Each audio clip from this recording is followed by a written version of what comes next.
Hello everyone. Today we're going to talk about a very important part of ancient Greek life, politics. Now, there were a number of different political systems at play during ancient Greek times. Some areas had monarchies led by a king, and this was a very common form of government in ancient times. Some areas had a mixture of kinds, and councils, and some city-states even had democracies. In Sparta, for instance, there were two kings who shared the responsibility of ruling. Their rule was hereditary, which means that being king was something passed down through their family. It was only open to men, and each king came from one of only two powerful Spartan families. That was important too, because the Spartans believed that strength was passed down through one's family. Being kings doesn't mean that they simply made all the decisions. The kings were part of a council of elder citizens, usually all over the age of 60, and all men, who led the discussions during assembly meetings. The assembly was the main voting method in Sparta. All eligible men could vote on issues and laws simply by shouting out their votes. In Athens, though, things were very different.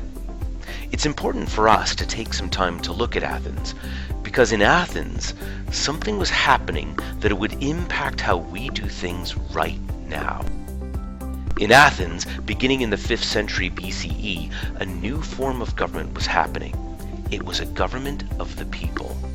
This government was a democracy, from demos, meaning people, and kratos, meaning power. It all sounds fantastic, but only citizens could vote in an Athenian democracy, and that meant being a man who owned land and who has passed his military training. Women, slaves, and most foreigners were excluded from voting. Athenian democracy was also a direct democracy. This meant that anyone who wished to vote on a law had to be present in person to cast their vote.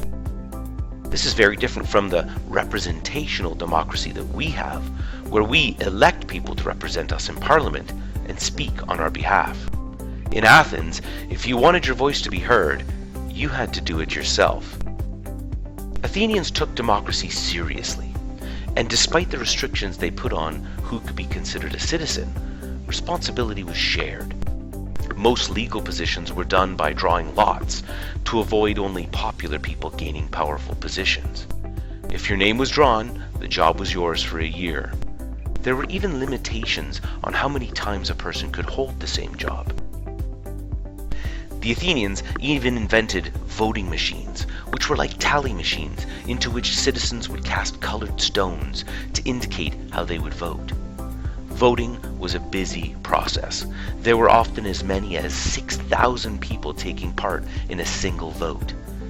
That may not sound like a lot compared to modern cities, but imagine if you had to get everyone in your town or city or province or country together in a single place in order to get a law passed.